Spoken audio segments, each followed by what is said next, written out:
We continue our reading of From the Heart, a daily devotional by author Ellen G. White.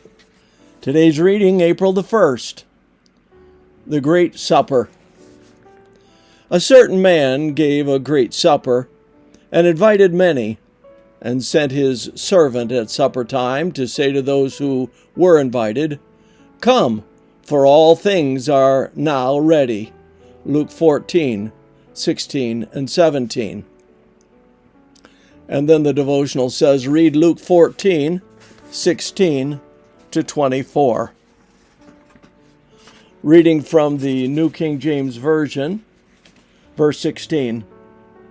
Then he said to him, "A certain man gave a great supper and invited many, and sent his servant at supper time to say to those who were invited, 'Come, for all things are now ready.' But they all with one accord began to make excuses. The first said to him, 'I have bought a piece of ground, and I must go and see it.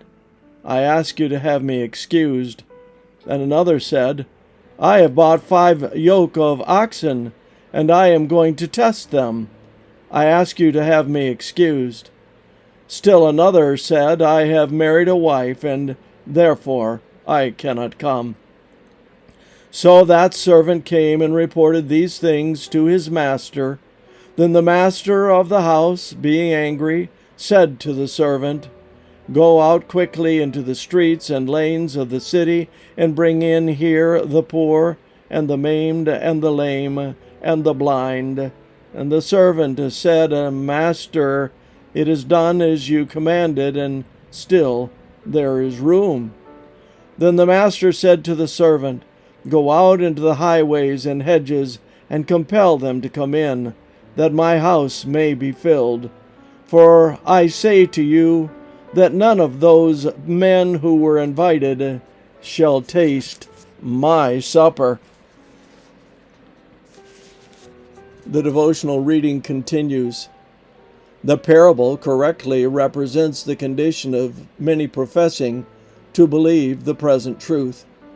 The Lord has sent them an invitation to come to the supper which he has prepared for them at great cost to himself, but worldly interests look to them of greater importance than the heavenly treasure.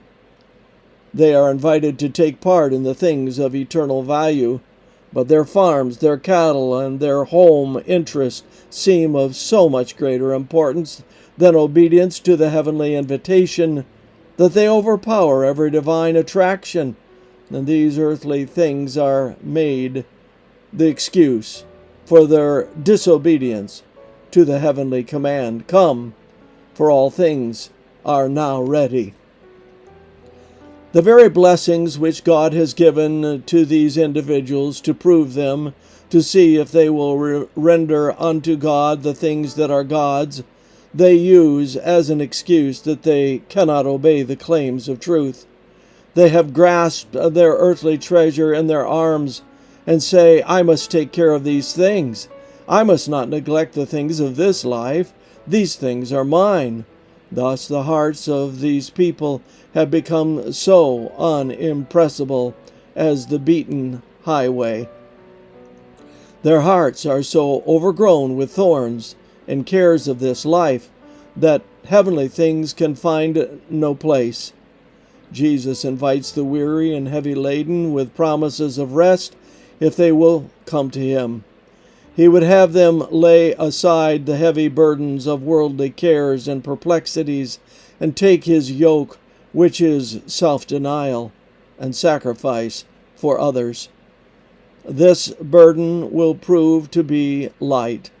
Those who refuse to accept the relief Christ offers them and will continue to wear the galling yoke of selfishness, tasking their souls to the utmost in plans to accumulate money for selfish gratification, have not experienced the peace and rest found in bearing the yoke of Christ and lifting the burdens of self-denial and disinterested benevolence, which Christ has borne in their behalf.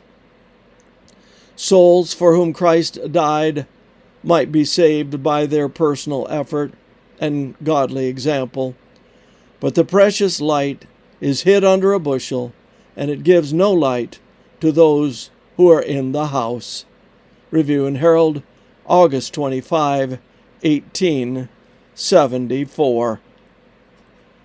This concludes our reading today of From the Heart, and I invite you to cast all your cares upon Him.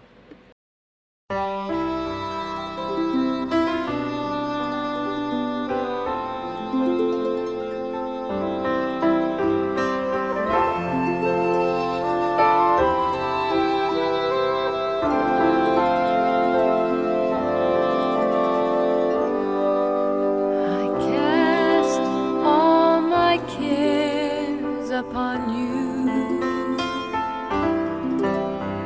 I lay all of my burdens down at your feet, and anytime that I don't know what to do, I will cast all my cares upon you. Cast all of my cares upon you. I lay all of my burdens down at your feet, and anytime that I don't know